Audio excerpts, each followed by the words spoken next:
কাছে যে আল্লাহ কোরআন দিয়েছে, মুসার উম্মতের তারিফ আল্লাহ এই কোরআনের মধ্যে সূরাতুল বাকারার মধ্যে করেছে।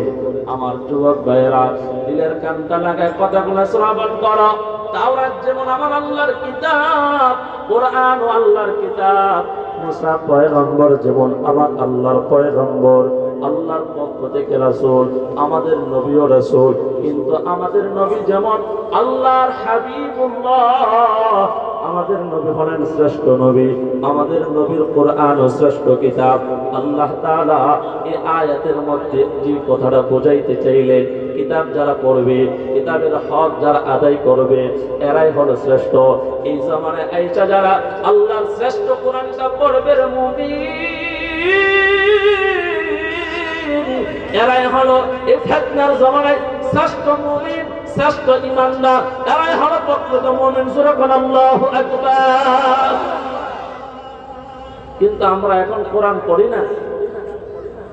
আজকে আমাদের প্রাইমারি স্কুলে কোরআনের শিক্ষার তালিম দেওয়া হয় না। আমাদের হাই স্কুলে কোরআনের শিক্ষার সিলেবাস নাই।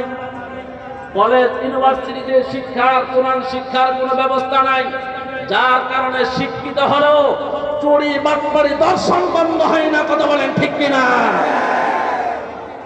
আজকে যদি আমাদের দেশের প্রত্যেকটি শিক্ষা প্রতিষ্ঠানে কোরআন শিক্ষার ব্যবস্থা থাকতো, দেশের কর্ণধার যারা বিগত 16 বছর এই দেশের মধ্যে দুর্নীতি করেছে, দেশের মাল আত্মসাৎ করে দেশের বাহিরে বেগম পাড়া তৈরি করেছে, আমার দেশের মাটি যারা বিক্রি করে, হিন্দুস্তানে যারা দেশ বিক্রি করার পায়তারা করেছিল, আল্লাহর কসম কোরআন দিয়ে রাষ্ট্র পরিচালনা হলে এরকম মুনাফিকি করতে পারতো না। কথা বলেন ঠিক কিনা?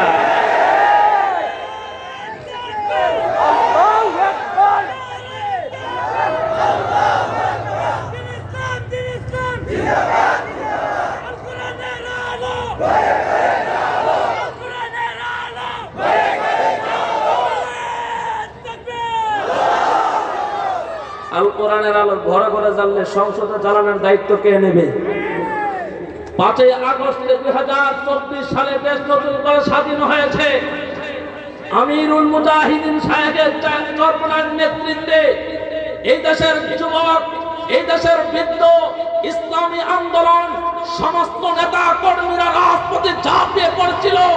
স্বৈরাচার থেকে দেশ স্বাধীন হয়েছে, প্রথমে আমার দেশের ইসলাম স্বাধীন হয় নাই। কথা বলেন ঠিক কিনা? যেদিন সংসদ থেকে কোরআনের আইন দিয়ে সংসদ পরিচালনা করা হবে, বিসমিল্লাহর উপর পরিপূর্ণ আস্থা এবং বিশ্বাস রেখে সংসদ চলা হবে, প্রতিটি সংসদ সদস্যের মাথার মধ্যে নবীর সুন্নতি টুপি আর পাগড়ি থাকবে। ওই দিন আমরা এই দেশের মধ্যে পরিপূর্ণ ইসলাম প্রতিষ্ঠিত করতে পারবো। কথা বলেন ঠিক কিনা? আমরা চাই তো ইসলাম প্রতিষ্ঠিত হোক।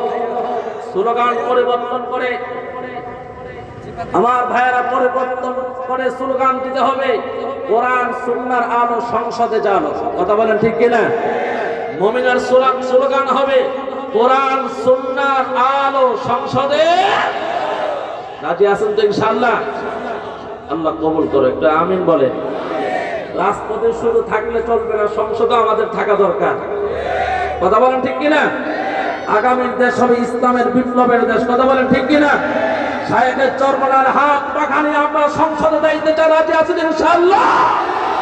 কোন চোর বাটপারকে এই দেশের শুরু করি 20